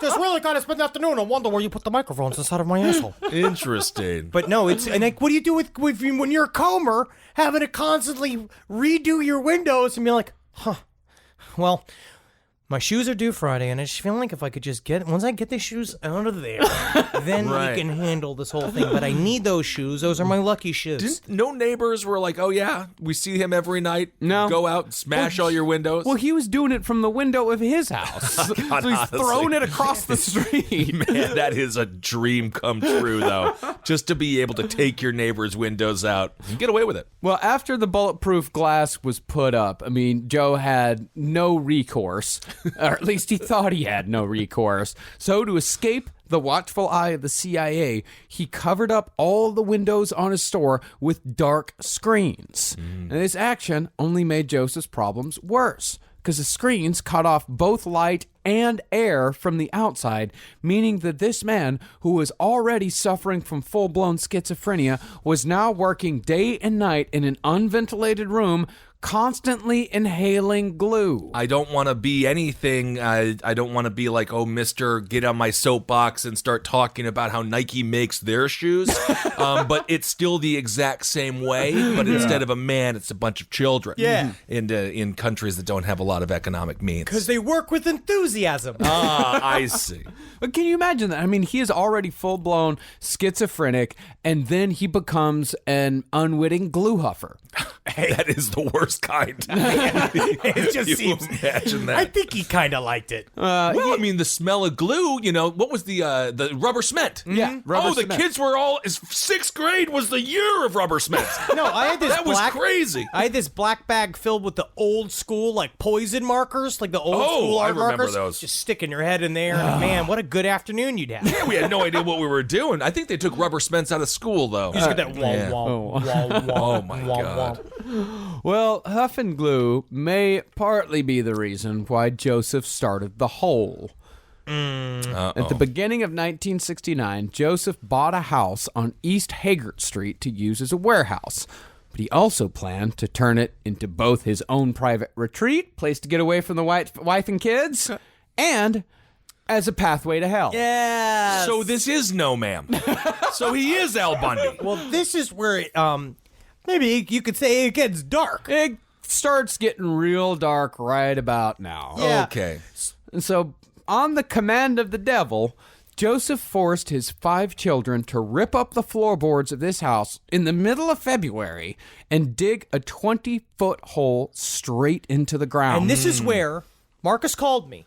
We were going through this stuff, and he was just like, Henry. I was like, Marcus, what are you doing? It's 1 o'clock in the morning. Why are you calling? Is everything okay? Are you okay? Is Caroline okay? He's like, they had a dream childhood. Joe Kallinger used to wake his kids up in the middle of the night just to go dig strange holes. Interesting. And I was like, this is not a fantasy. This is not space camp. You're misrepresenting. Oh, yeah. Interesting. Although I could actually see that being the tale. What's your counterpoint, Marcus?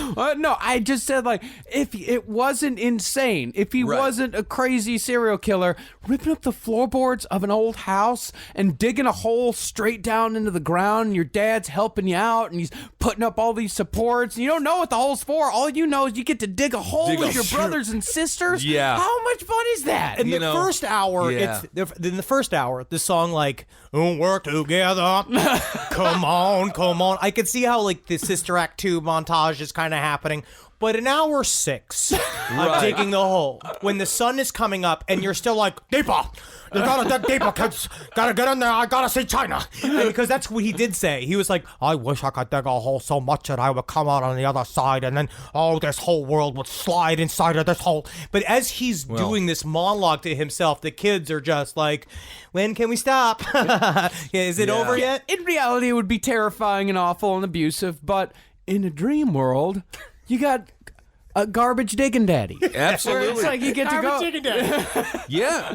That's in a dream world, though. Of It does course. not exist. Can you imagine wife swap with this guy? Yeah. So then, of course, the Earth is filled with molten lava. Yeah. So that doesn't make it very fun. You don't come through the other side. Well, when the hole was finally done, Joseph banished the children from the home forever. He would climb a ladder down to the bottom of the hole with only a candle for light and stick the candle into the mud walls. This is the only place he could feel any sort of peace. He said by this point, the shop and the house were so filled with noise in his own head that he's like, I gotta get to the message. I gotta get to the center of the message. And then he would climb down his hole and be like, this is where I could actually, okay. Yeah. This is nice. Well, maybe it was all the glue that was being in the air there. It could be. Could be.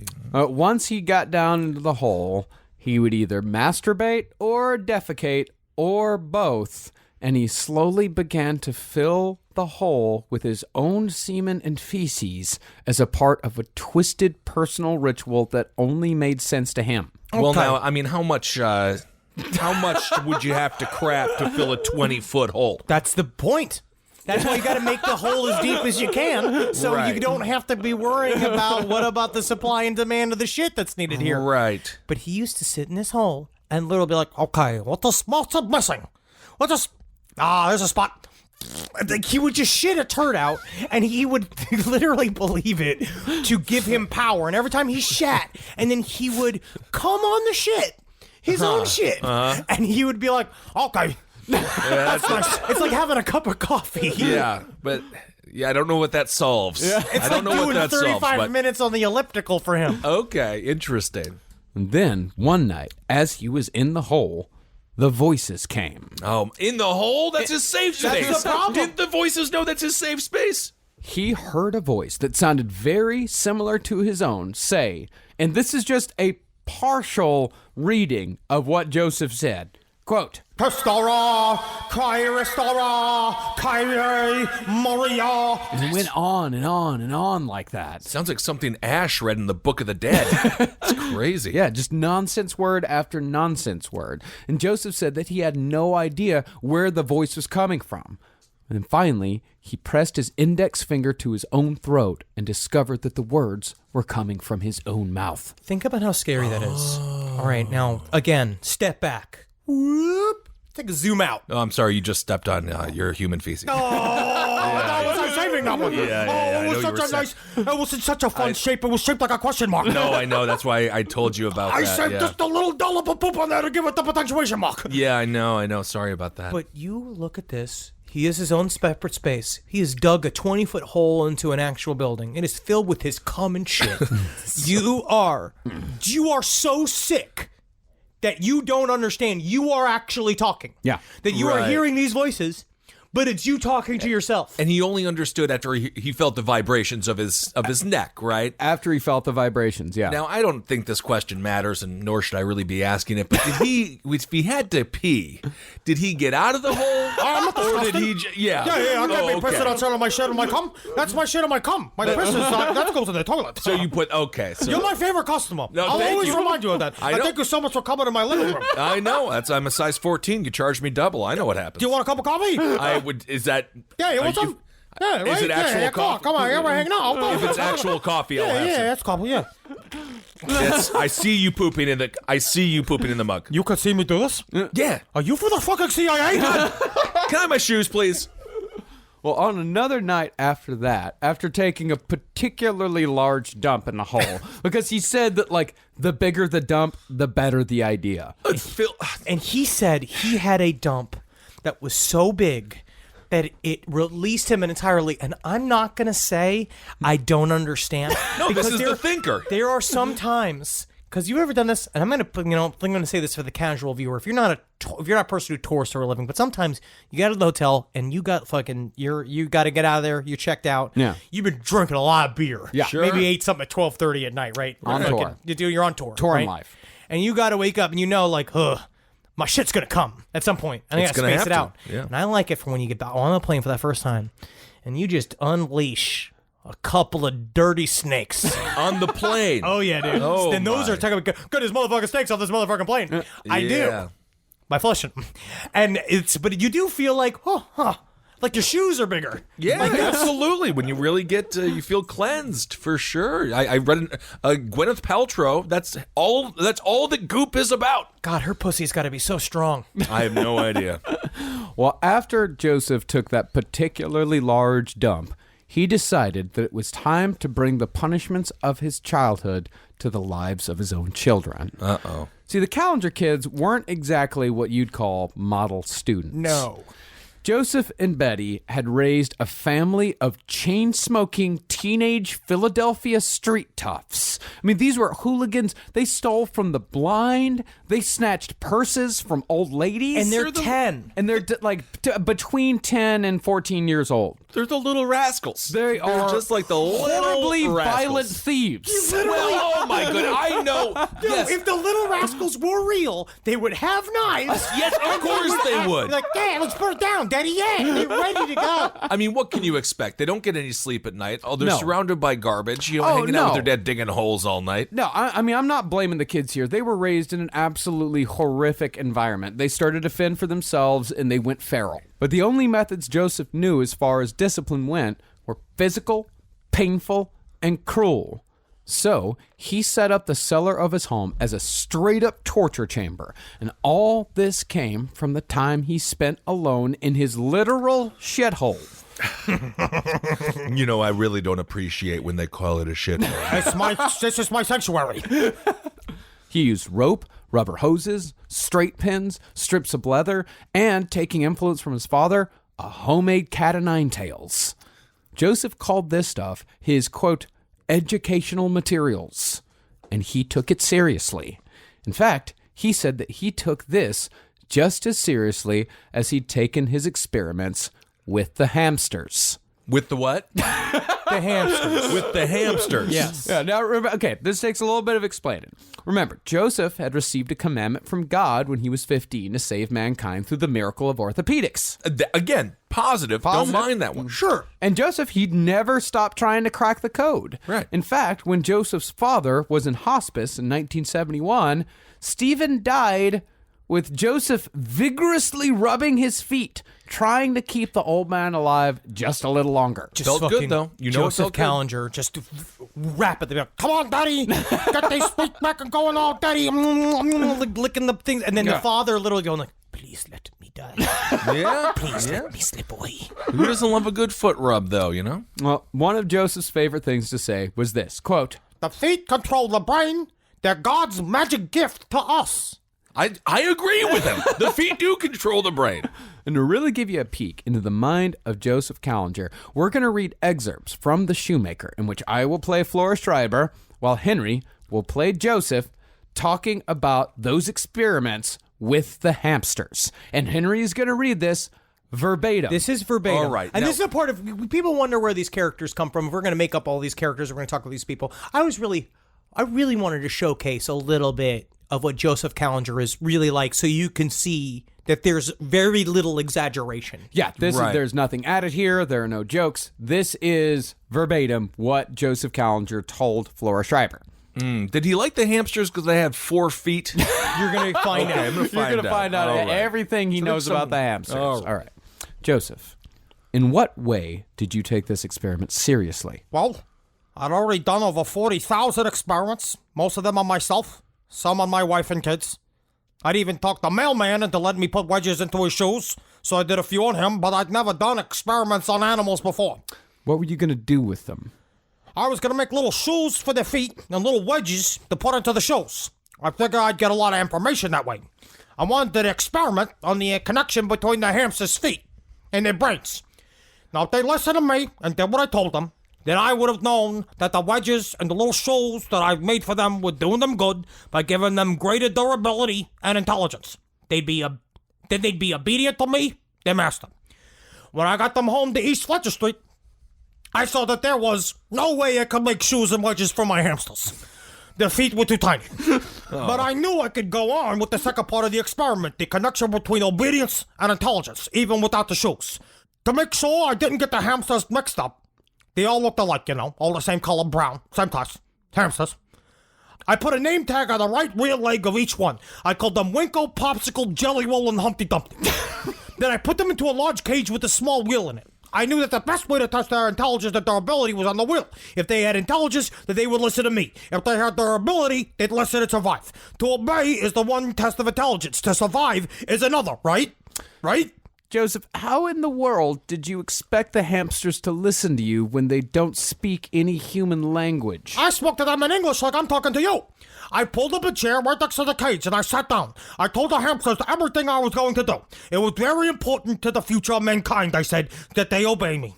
I told them their feet were too small for me to make shoes and wedges, but I promised to make them little hats and suits, even though I'm not a tailor, if they listened to me and survived. Flora, they understood every word I said. What did the hamsters answer you? Nothing. That was my second disappointment with them. First, I found I couldn't make wedges for their feet, then I couldn't get them interested in my experiment. They didn't even perk up their ears when I told them about the hats and the suits. But I knew they understood me, all right. They played foxy to throw me off my guard. They didn't listen. They didn't seem to want to get it. While I talked, they ignored me. So Joseph decided that he wasn't going to be ignored anymore. Oh, man. Honestly, these hamsters, you just imagine being one of the hamsters, though, just looking at him and be like, what the hell is going on, guys? Literally, it's like This guy is just screaming at it. What are we supposed to do? it's if Ratatouille was in Saw. So Joseph forced the hamsters to get on their little hamster wheel. Then he'd sit and poke them with the pencil for hours, forcing them to run until one by one they all pissed themselves and died. This is so ridiculous. Yeah, all this right. is what I'm talking about. But It's I perfect mean, for us. honestly, though, it's like, make them the shoes if you're going to force them to run that much. Not just one. Well, you sound completely insane. But I could have made them suits.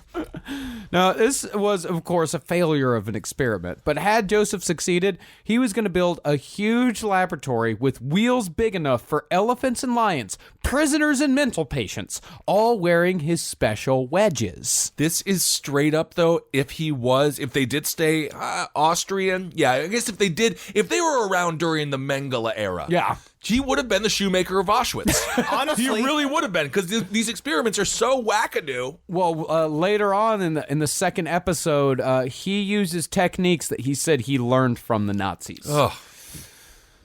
And in this experiment, as goofy and as cruel as it is, Joseph had crossed a line.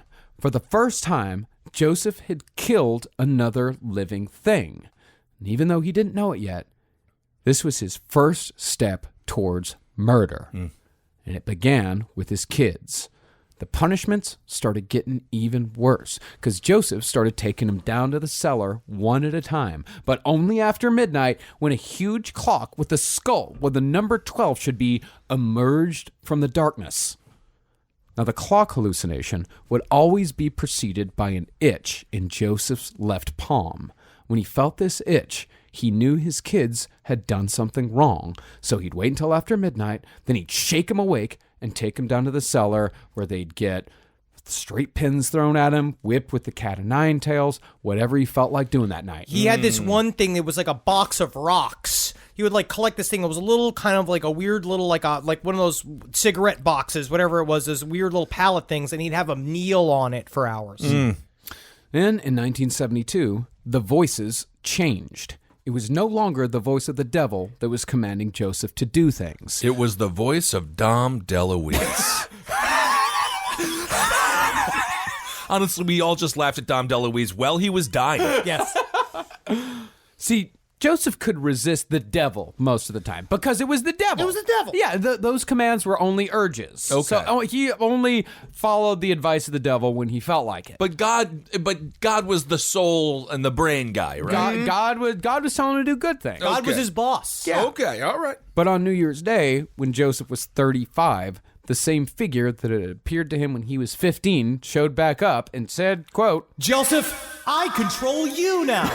Oh, no. and Joseph knew that this was the voice of God. From then on, Joseph felt as if he had no choice but to follow the commandments of the voice he was hearing, no matter how awful or violent those commandments might be. The first violent episode came just a few weeks after God took over.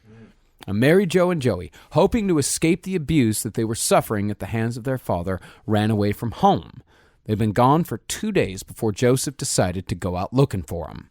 So he put his .45 automatic pistol into his belt, hailed a taxi, and directed the driver to troll the streets looking for a couple of teenagers. Is that normal for a taxi driver? At some point, aren't you just like, am I trolling for you to murder? No, certainly not. I don't want to be complicit in that, so do you have a destination or... My destination is straight to the pits of hell. Oh, okay. No, I mean, taxi drivers, I think, were more pliant back in the day.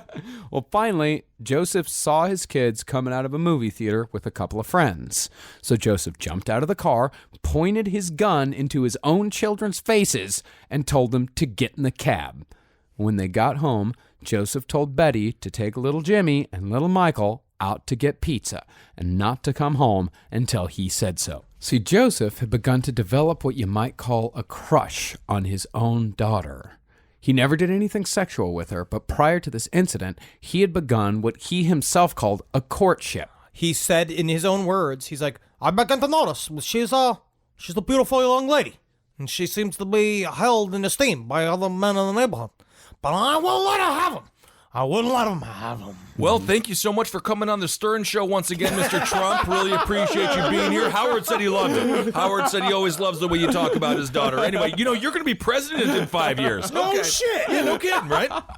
Yeah, the two of them, they hung out, they went to the movies, they went to dinner. In essence, they were dating. Well, she was just hanging out with her father. Yeah. He was dating her. Yeah. And he'd buy her jewelry, and he would do all this kind of stuff where she was this pure thing to him. Great. Okay, so now are we talking about leaving Neverland again? No, what's going on? never again. All right. And strangely, during those few weeks, Joseph said he didn't have a single hallucination, although that may have just been a way for him to justify dating his own daughter to Flora Schreiber. Maybe, Marcus. Not sure. I don't know. Because there are other things that he fully admitted to that are much worse than this. Okay. Now, we have no way to know if any of this is true, but when Mary Jo left, Joseph had a break, and now he was going to get his revenge on behalf of the God living inside his head who told him to do all this. First, he took Joey to the kitchen and handcuffed him to the fridge before dropping a butcher knife on the floor just out of reach, just to scare him. Then, he took a spatula from the kitchen and a rope from the cellar and returned to the living room where his daughter was waiting. He forced her to strip down to her underwear, then he bound her wrists and ankles with rope. After that, Joseph brought out his kerosene stove and turned it on, setting the spatula on the flame. After leaving it there heating for 5 minutes, Joseph picked it up and, under his God's command, burned his daughter's bare thigh. And while he was burning her, he was saying over and over again in a sing-song voice, "You will never run away from me again." You'll never run away from me again, little girl, my little pancake. You'll never run away again. Can you imagine that? And your other kid is just fucking handcuffed to a refrigerator, Yeah, watching right. you burn your daughter. And a part of it is like he said that it was so that she couldn't have sex with other boys. Yeah. Because there was another family that was becoming close to those The kids. Strong family. The Strong family, and he was watching them. Yeah. Like again and again, literally driving past, going, "Get away from my kids!" Yeah. And bad daddy. Yeah. Yeah, crazy stuff happening. Then he took the spatula back to the kitchen, washed it, and returned it to the drawer. After that, he turned his attentions back to Joey. He took the hammer, removed the metal head, and beat his son with the wooden handle. Then, when he was done, Joseph went down to the cellar and corrected himself with orthopedic experiments. Yep. And you saw that he did the same thing too when he said to his son, "I'm saving you." Yeah. Because my mother hit me with the head of the hammer. Yeah. And after he was done, he came back up and gave each of the kids $5 in coins for their troubles. saying like, "I'm right. sorry, I had to educate you." And when Betty finally called, Joseph told her to come back home, and the whole family sat down for a pizza dinner. The thing was, it could have been a lot worse. Joseph didn't follow his God's complete instructions. What the God delusion had actually told Joseph to do was to shove the burning hot spatula into his own daughter's vagina to, quote, sizzle out the badness so the goodness would come back. And over the coming years, those instructions would get more and more dangerous, more and more brutal, more and more insane, until finally they resulted in 3 murders, including the murder of one of Joseph's own children. Yep. And that's where we'll pick back up next week on The Shoemaker Part 2. All right, there it is. Interesting story. This guy seems to have it seems like a perfect storm at this point. Well, we What's haven't going even gotten to the fucking murders. Yeah. We're going to show this next episode is one of the most, because I think it's very interesting is how this happened over a very small period of time, which is very similar to Richard Chase, which you see that with other serial killers, right, is that they develop their methods and then they hone them and they have their rest periods and they do all that kind of shit where the one happens, they get it out of their system, and then the desire builds back up. Where with him is that we're going to see the what's going to happen. The shift in his hallucinations are going to like up the tempo of all of his activity. Yeah, it's all 3 of his murders happened over a period of I think about 6 months. Yes, but the and then like it does, but the last murder could have been 10. All right. We'll get into all that on the conclusion on the next episode. Absolutely. All right, that'll be next week. The Shoemaker Part 2. I wonder if his does he have any shoes that he made? I wonder if there's any still out there. Oh, there must be. There has to be, because these were like shoes that lasted a lifetime. Yeah, there probably is. Probably yeah. are. Kallinger shoes. Kallinger shoes. All right. And I want to thank UK Neil out there in England who first turned us on to the Shoemaker. See, UK Neil. That's who I was talking about at the start of the show. Well, we both have one. I feel like it's because we just have copies of this book somehow, and you're reading, and it really does it goes by, but it's this deepening, kind of sickening feeling. Yeah. Of just being like, wow, like this is what happens when you're almost total control of somebody who is an unbridled, untreated mental illness and also has known nothing but pain. Well, I wonder if they even did they even have drugs, like pharmaceutical drugs, to treat something like this? I mean, they dope them up with Thorazine and Yeah, shit. exactly. Yeah. But I mean, that's not really. That don't really work if you want to have the functioning lifestyle still. I mean, he needed intensive therapy and hospitalization. Right. I mean, considering his extreme childhood abuse, I mean, this guy just didn't have a fucking chance. Right. Yeah. All right. But speaking of the UK... Speaking of not having a chance, we got some exciting news. we're coming back to England! Yeah. we're coming back to England. We're coming to Australia. We're not doing the specific dates yet, but we're coming to you, and we want to know. They are booked, and they're coming out the pipe. Yeah, all Like a of the couple dates, of inspirational dukes. All right. all of the dates are going to be on the website, lastpodcastonTheLeft.com this Monday, so you can see all our dates there. But yeah, we're coming to England, we're coming to Ireland, we're coming to Scotland, We're coming to Scotland. We're coming to Australia. And also, do we have fans in Stockholm? and in Berlin. Do we have Berlin. fans there? If you are there and you want to see us, let us know, because we have a couple of potential dates, and we want to know if y'all want to see us there, because we'd love to go to Berlin. We'd love to go to Stockholm. Love to go to Stockholm. Love to go to Berlin. So if you're a listener out there, reach out. And we'll try to make those shows happen. I cannot wait to get back to the UK and cannot wait to see Australia for the first time. It's going to be great. It's our world tour, 2 countries. Back in the habit, baby. We're missing key portions of the world, but we are. Yeah, for us, this is pretty big. Oh, yeah. Yeah, We've never absolutely. been asked to go to other countries. No, except for the last time we went to another country. That was nice. Yes. But we asked them, essentially. Yeah, and we've also got a ton of U.S. dates coming out too. So we're not just going to other countries. We're going to be coming to a ton of. I think we're going to do 10, 11 cities in the United States this year. We got a lot of dates coming up, and all those are going to be announced very, very soon. Also, be fun. we want to say thank you to your Pretty Face Going to Hell and Adult Swim for sponsoring the first leg of our U.S. tour. We're excited to see you. Did you just thank yourself? I guess so.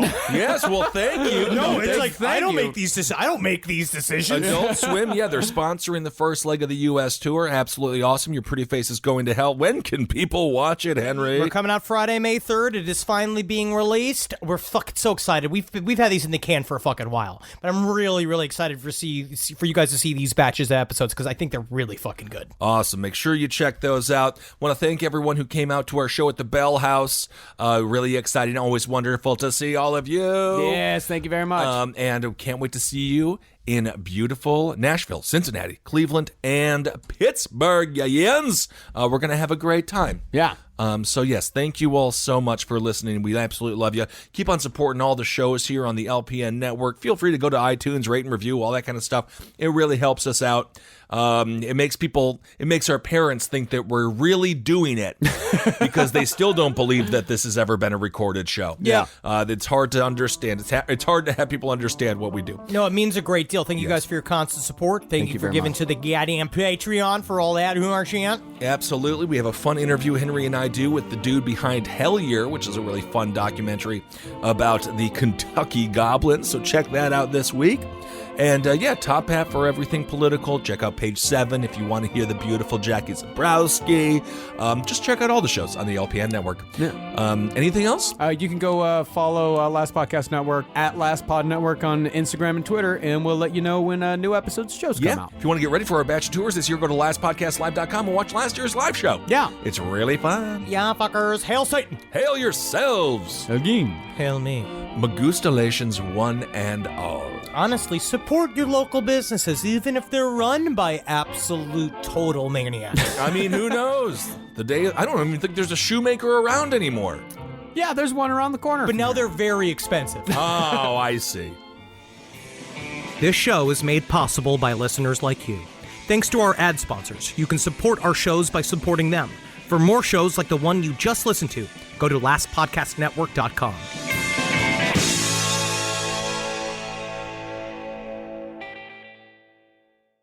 PNC Bank brings you Call of the Wild Money Moves. You hear that? YOLO! That's an internet troll telling you to put all your money into a single investment. YOLO! He wants you to liquidate your emergency fund YOLO! and buy a digital racehorse named Silicon Steve. YOLO! Stay vigilant. He's very persistent. YOLO! Guard against wild money moves with PNC Bank. Brilliantly boring since 1865. What would you do if you could get more? More dinner parties with friends.